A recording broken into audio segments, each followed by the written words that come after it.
Hello and welcome to episode 38 of Matchett and the Other Guy. And as usual, Kevin and I are sitting on the banks of Lake Wylie, actually on my porch on the banks of Lake Wylie in Charlotte, North Carolina, on a very sunny but rather too humid day for my liking, Kevin.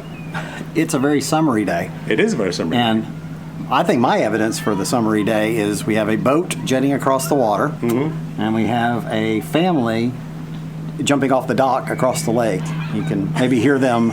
There's a whole brood of them enjoying the water today. You know, we've seen or heard over the course of our episodes of Matchett and the Other Guy, the lake in all its forms throughout the seasons. Wet days, sunny days, cold days, misty days, fog blowing over the water. Tranquil days. Rough days. Very noisy wildlife days. I can see the kids over there jumping into the water, but I don't see one goose. I think the kids are the noisy wildlife. That's right. But they're having a good time, I will say that. Time. Yeah. They're enjoying summer. Yeah. And our philosophy, gentle listener, as you're I'm sure well aware by now, is we just press record and that's it as far as technical input is concerned. So whatever noises we get, that's what we get. Kevin, what is our subject for today's conversation? Well, I think it does relate highly to summer because it becomes a pretty common focal point of many families during summer is amusement parks. Amusement parks. Yes. All right. Well, we, the English on the other side of the Atlantic, in comparison to the States, have, once again, highlighting our difference of growing up, have almost no amusement parks in comparison. Certainly the States is renowned throughout the world for its amusement parks. So start us off then, get us up and running with our amusement park stories.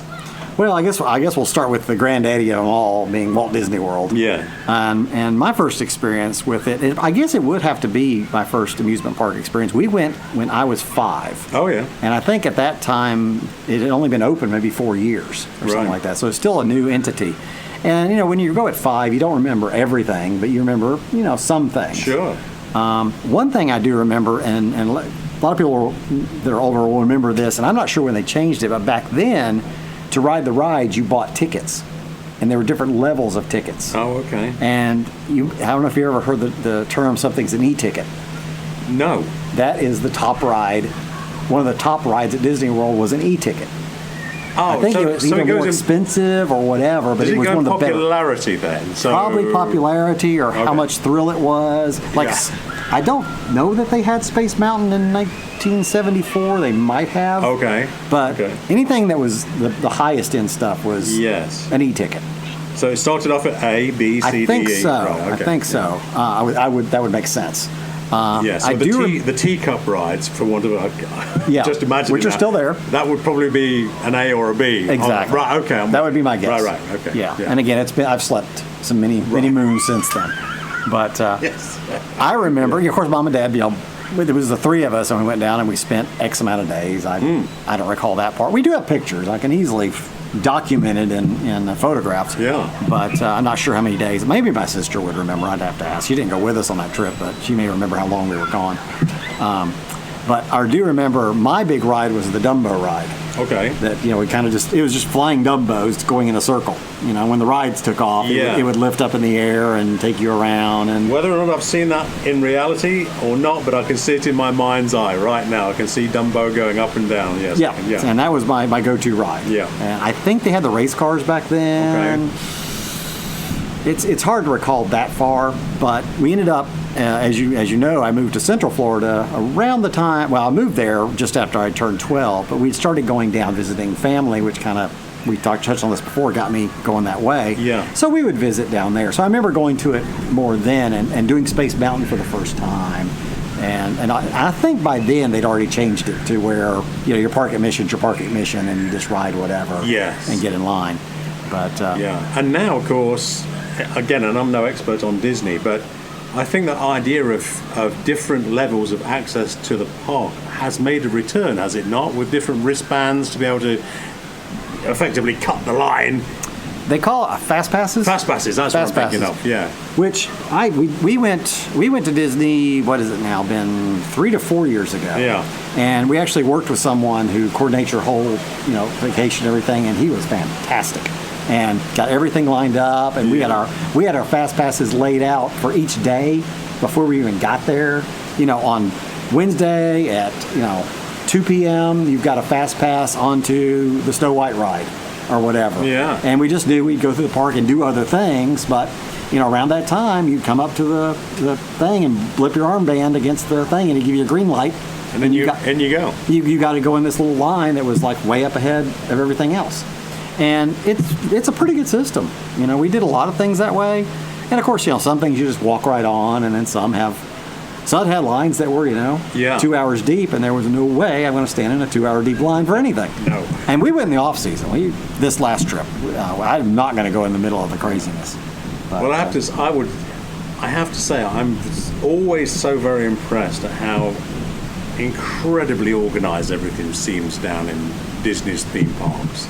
I mean, yes, I know it's their business, and yes, they're dealing with it every day, but they really do seem to take notice and learn lessons week to week of how best to get that park to work as a park every day. Yeah. Have you ever been? I have, yes. In fact, my first trip to the United States was to go to Disney World or Disneyland down in Florida. I forget which it is. Disney World's in Florida. Disney World. And my girlfriend, Jane, and I at the time would be mid-1980s. I want to say mid to late. It was like 1987, I think.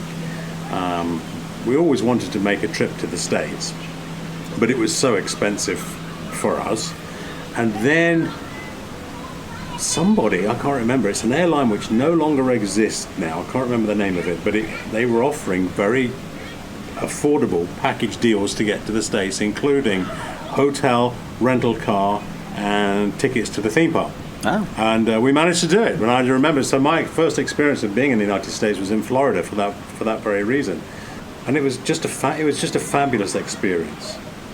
It's very difficult to describe to you, for example, a chap that has lived in the United States all his life, just how stunningly different life in the United States is when you first see it for real, having experienced it on the TV and movies. Yeah. I just remember being... You thought it was all Rockford Files and Kojak. I just remember I was fascinated, absolutely fascinated by every aspect of it, to the degree that I remember we were walking, my girlfriend and I were walking down the sidewalk, and I remember just stopping and looking at the grass and saying, Jane, just aren't you fascinated by the grass here? Like, it just seems different. And she was the same, yes, it does. Everything seems different. Awesome. The level of the service and all that. Then we're getting away from theme park, we always do that. But yes, everything about it was just a fabulous experience, yeah. I mean, going to the theme parks in a way was just something extra for us. Just to be in Florida was a fun thing for us back then, But yeah, it was terrific. I enjoyed it very much. So at that time, did they have, of course, you went to Disney World, the Magic Kingdom. Did they have Epcot up and that was up and going by mid-80s? Epcot was up and running. Probably absolutely. Went there. We did that. You mentioned Space Mountain earlier on. Yeah, that's in the Magic Kingdom. Yes, I remember going on there. And Big Thunder Mountain, maybe? Big Thunder Mountain. That's on the other side in Frontierland. Okay, which is the ride which is basically blacked out when you're inside? Space Mountain. Space Mountain, that's the one. And I was taken with that. Loved it. Good. Yes, it was that's a staple of. Yeah, of I have nothing like Kingdom. that in England. Nothing on that scale. It was the scale of everything. And again, my experience was just everything's so well organized, even back then in the mid '80s. Yeah. So do they have amusement parks in England? Or are they more like maybe boardwalks at the shore or the closest thing? Well, yes, they exist. They sure do. No pun intended there. That was accidental. One of our great Northern England holiday towns. We may have mentioned this before. Certainly we've talked about it off air, if not on air. Is a city or a town called Blackpool up in the north. And gentle listeners, if you've never been exposed to Blackpool, I'm going to guess the nearest equivalent would be the Jersey Shore or Coney Island, that sort of, like working class families from the north of England would flock to Blackpool in the 1950s and 1960s. And I am sure it has hardly changed to this day. Blackpool illuminations are an annual thing there where, as the name suggests, everything is draped in lights. There is the Blackpool Tower, which looks a little bit like the Eiffel Tower. Not quite as grand, but you can imagine. You can imagine it. Everything you want is in Blackpool. You can imagine it, yes. It's a fun experience. But in terms of organised theme parks, and again, I'm rather out of touch what's been happening in England over the last 20 plus years, so things may have changed. Everything would have been on a much smaller, less impressive scale over in England, yeah. What's your other great... So, I mean, Disney is the one that everyone in the world seems to know. What other theme parks have you been to that you think, wow, that was actually really cool? Yeah, Well, growing up, of course, like say you go down to Florida and stuff for trips and see a lot of things. We'll get back to that in a second. But, I'm from Knoxville, and near Knoxville is Pigeon Forge and Gatlinburg, which is a tourist mecca. Yeah, okay. And we actually had a amusement park up there called Silver Dollar City. And you've probably never heard of that. But the new term you've definitely heard of, it's called Dollywood. That I've heard of. Back when it was, in the 80s at some point, Dolly bought Silver Dollar City and turned it into Dollywood. Oh, so those listeners that have been to Dollywood, think of Dollywood on a much smaller scale. So you'd go up there and there'd be, shows, there'd be a blacksmith shop, there'd be the Eagle Rescue, there'd be some eagles, in their perches. They did have kind of a roller coaster ride, which may still be there. Yeah. And it was you're supposed to be going through a burning mine or something like that. Oh, really? But you'd kind of go through it, and then every once in a while they would dip real fast and come back up. Yeah. So it wasn't like a full-blown roller coaster the whole time, but it was kind of the most thrilling at the time. Yeah. And they had the swings, the big chains that hang down and swung you around in the little seats and stuff. Yeah. But it was a good afternoon. You'd go up there and spend the day.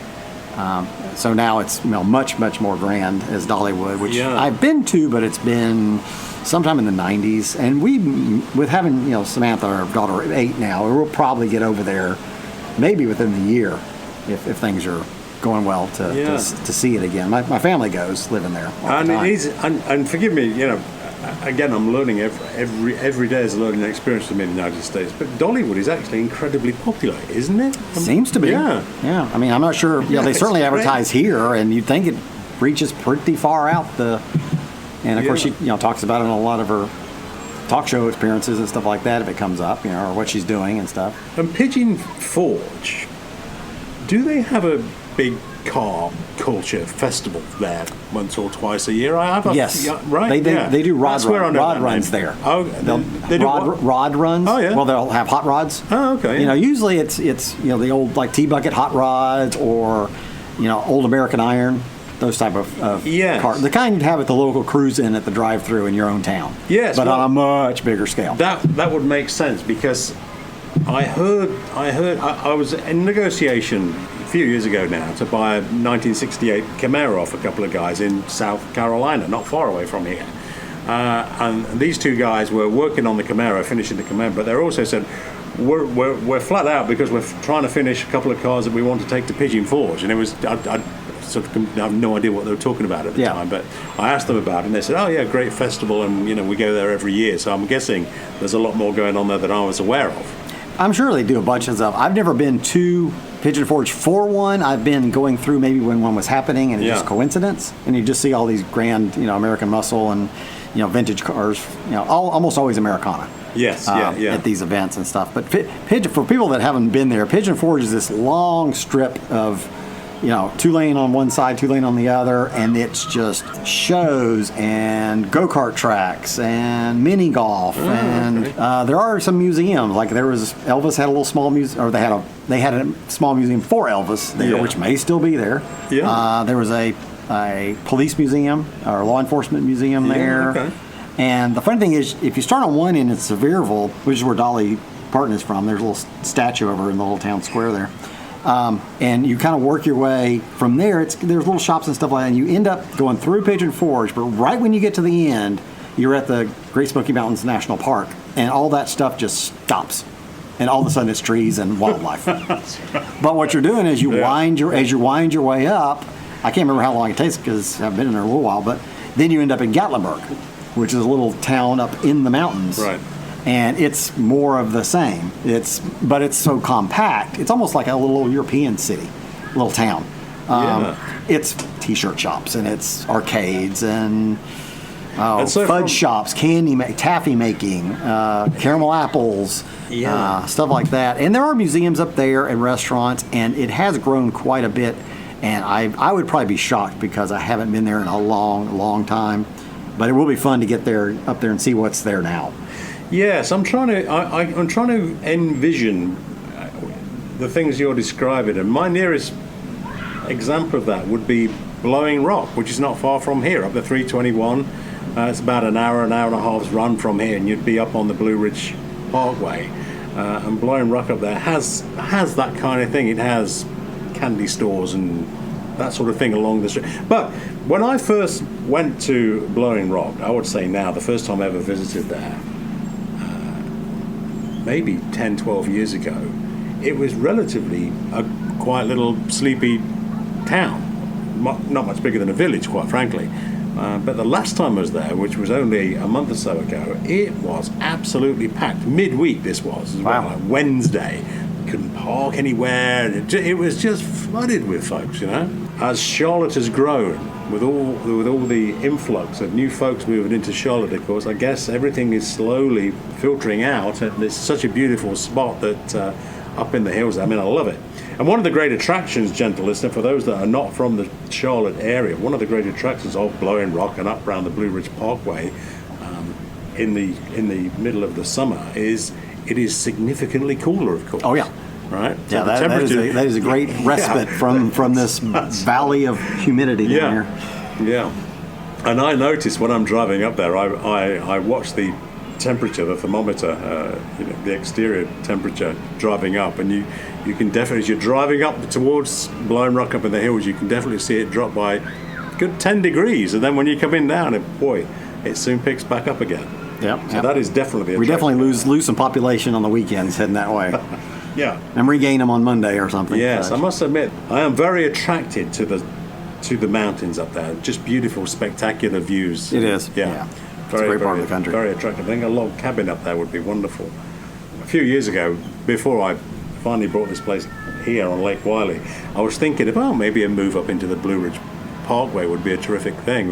But the only thing that put me off really was I didn't know where the nearest cinema was. And I thought, I've got to be near a cinema. I love cinema so much, I've got to be near a cinema. That would mean probably driving all the way down from, an hour and a half from up in Hickory or Boone or on the Parkway back down to Charlotte to go to the cinema. So I gave up on that idea. But in retrospect, I wonder if that was such a sound notion. But anyway, there it is.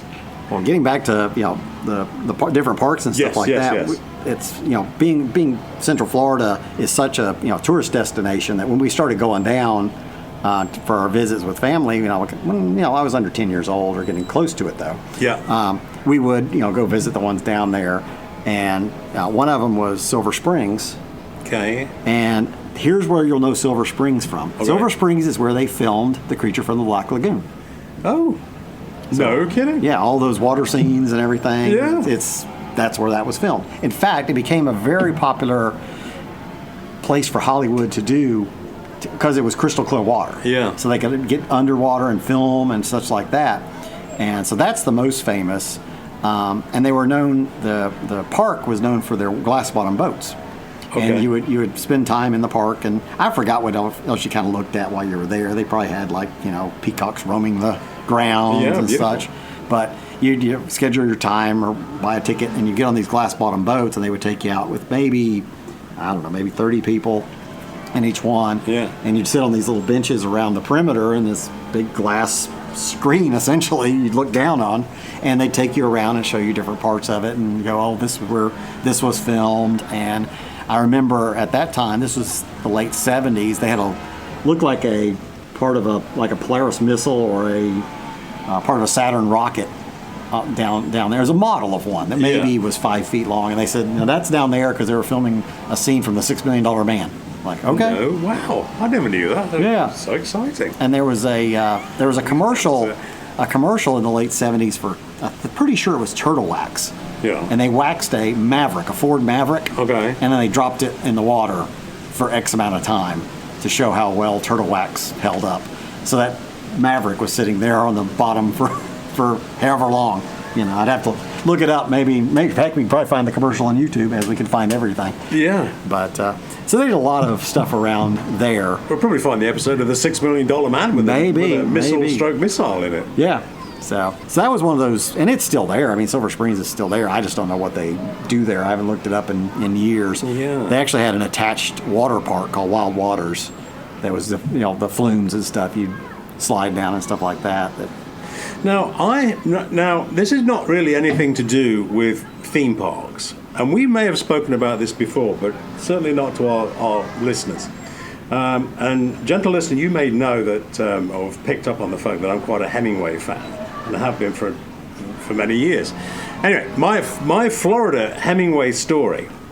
I was driving down in Florida to Key West, where Hemingway stayed for many years, had a wonderful house down there. The house is now a great museum and all of that. Anyway, I was driving down to Key West, and I stayed just off the Keys one night at a not very fancy hotel, but it was very pleasant, very comfortable. And I was having a beer at the little tiki bar attached to the hotel. And the server at the tiki bar, we got into a conversation, and the conversation was, hey, well, I recognize the English accent. What brings you to Florida? What are you doing? Blah, blah. And I said, I'm just driving down to Key West, going to spend a couple of days down at Key West, visit Hemingway's house. The server behind the bar said, if you're a Hemingway fan, you need to go to, I think it was a Bass Pro Shop that was about 3 miles down the road. Okay. To drive, there's only basically one main road, right? I can't think what it's called, whether it's Highway 95? 95, which I went driving down there towards the Keys. And the server said, go down there, you'll see a Bass Pro Shop on the right-hand side. It's a really big building. You can't miss it.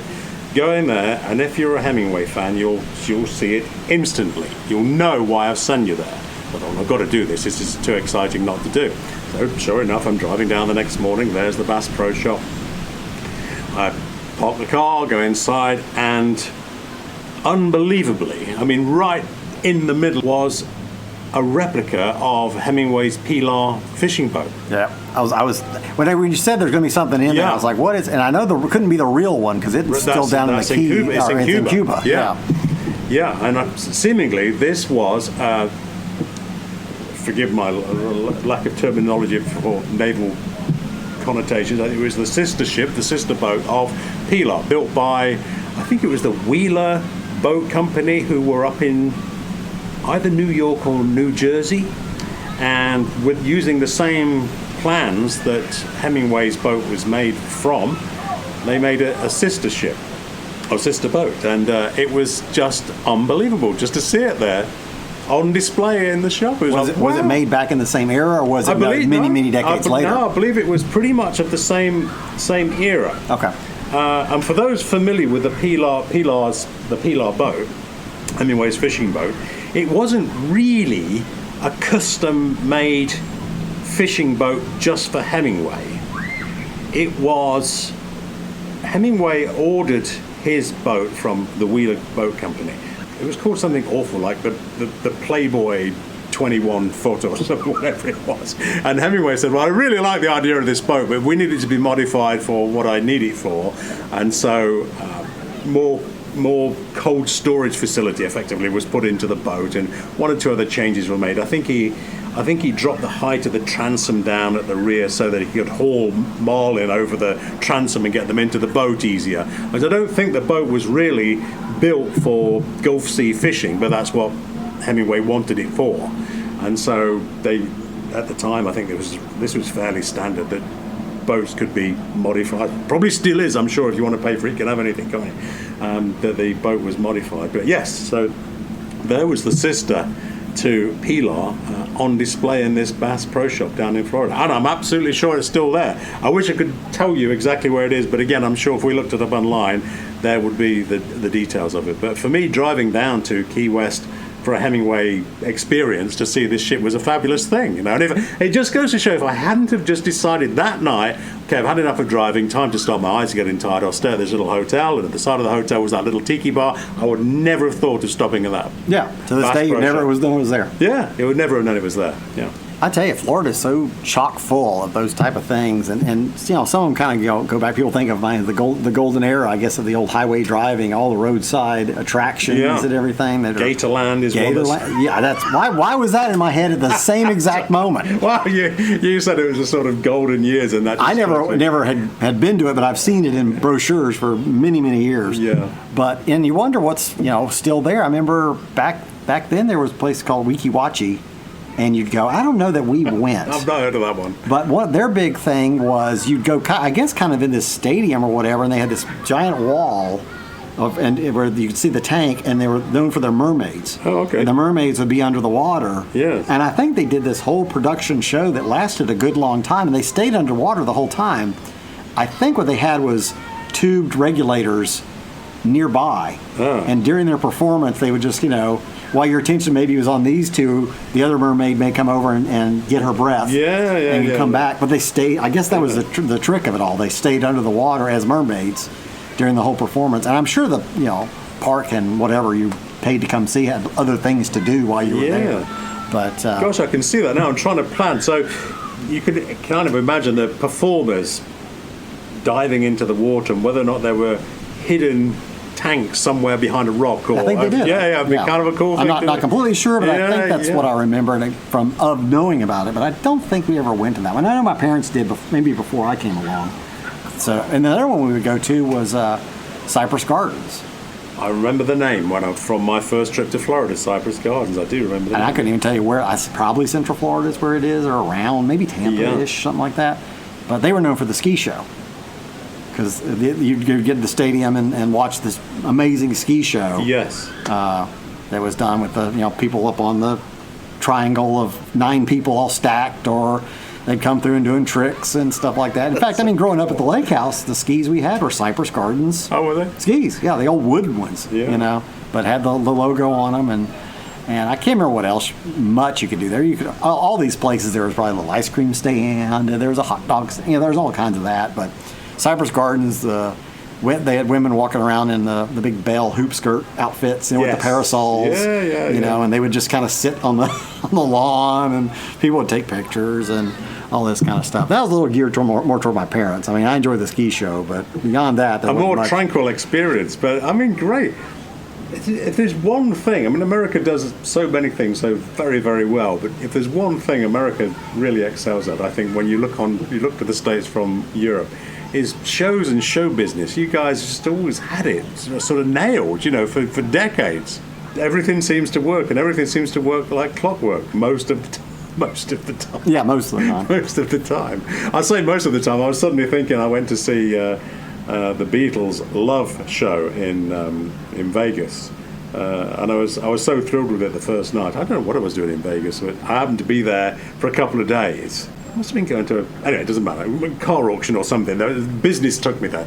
And so one night I thought, I must go and see the Beatles Love show, Beatles fan and all that. And it was fun, and I enjoyed it very much. That was in the round experience, And I thought, I'll go the next night. Sure, I've got nothing else to do. And I'm not a gambler, so the gambling side of Vegas doesn't appeal to me at all.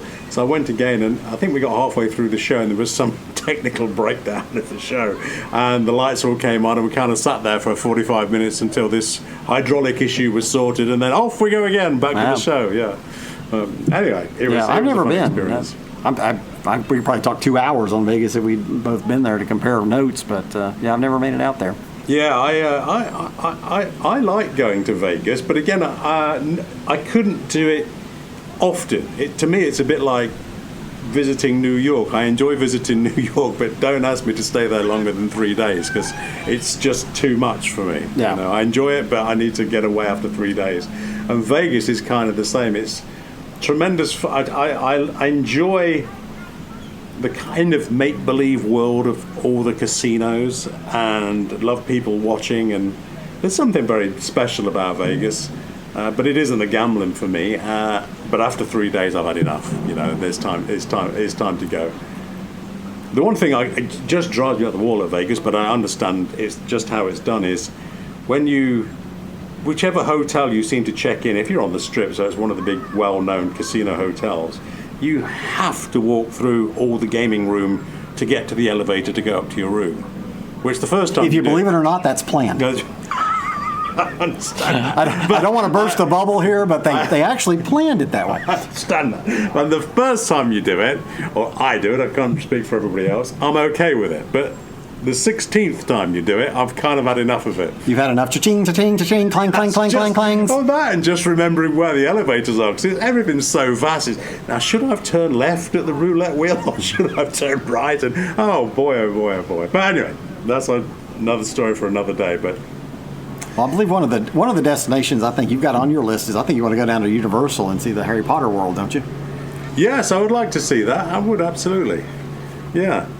That's a good park down there. That's the Universal Studios park, and we did that a couple of times. Well, I've been a few times now since we lived there as adults when we're down in Florida. Right. And the ride, it's got those high speed rides and stuff like that. That's really good.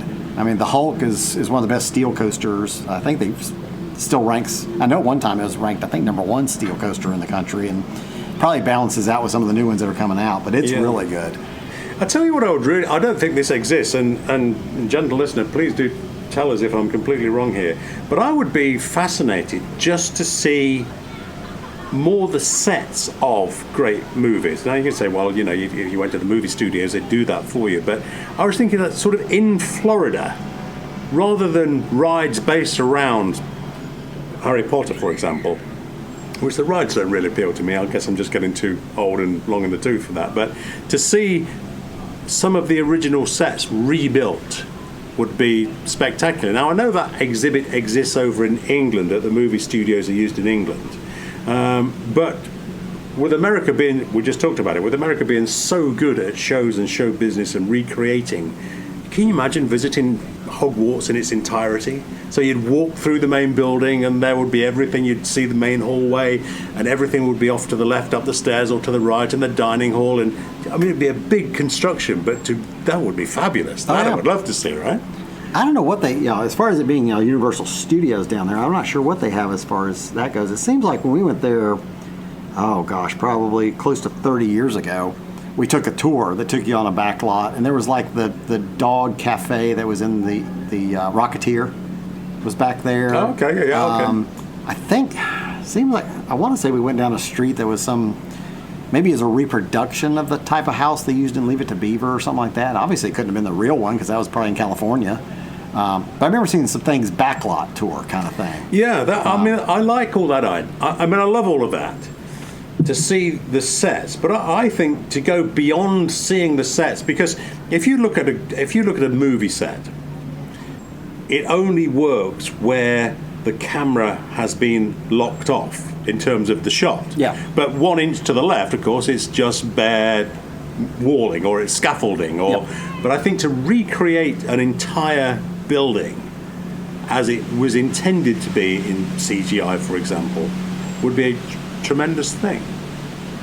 Can you imagine if you could recreate the Jedi Temple on Coruscant, for example, from Star Wars, as it was intended to be in CGI, but make the whole thing so you could walk into that wonderful library. Yeah, and they have that whole new Star Wars experience at the Disney Park Studios Park. Yes, Galaxy's Edge, I want to say. Yeah, that sounds right. Yeah, which that was under construction when we were there. So when we go back, that's going to be a top one. Yeah, so probably right away. Yeah, probably. I mean, we may be wrong here. We are suggesting what should be done, but it probably already exists. Just get in the car and go down and look at it. It may be. Yeah, that's right. My wife wants to go to see the Harry Potter thing, and I do too. I think it'd be nice, and I think it's one of the corner. I'm guessing, since we used to go to Universal, the corner that I think they put it in. There used to be a roller coaster there called Dueling Dragons, and I think they retained that as part of the Harry Potter world and renamed it, or maybe did the aesthetics on it differently. But it was always a good coaster. Yes. So hopefully it is still the same ride, because I liked it. My concern, and again, I'm sure these theme parks know what they're doing in terms of their business. Who am I to tell these incredibly successful corporations where they're going wrong? I'm not suggesting they are going wrong. But my concern is, you've just hit on it there, really, Kevin. Is how long do these attractions stay current to the next generation? It's true. You know, even if you look at the very basics of Disney World, Disneyland, it's Mickey Mouse, Minnie Mouse, Goofy, and all the wonderful Disney characters. Are the kids aware of? Are they watching? Do they know who Goofy is, for example? I bet the answer is no. Many would say, I don't know who these characters are any longer. They still keep it pretty rotate because they've done these newer cartoons that are kind of edgy on the Disney Channel that I see my daughter watching. Right. And they've actually just come out with a new ride at Disney. I think it's in the Magic Kingdom. It might be in the studio. Anyway, somewhere down there, they've come out with this based on those kind of edgier cartoons. You go on a wild ride with Mickey and Minnie through something. Yes.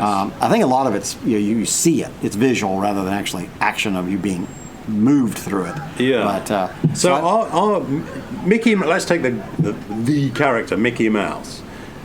Is Mickey Mouse still a thing on the Disney Channel? Yeah. Right. Okay. Yeah. And there's for the younger kids, there's what is it, Mickey's Play or Mickey Mouse Club Playhouse or something like that. I can't remember the name of it. I'm getting it wrong. But he still kind of stays relevant. It's still there. Yeah. Yeah. Well, yeah. See, that would be the thing for me. It's the next generation of kids come along, but they're only a generation of kids coming along for 10 years. Yeah. Less than that.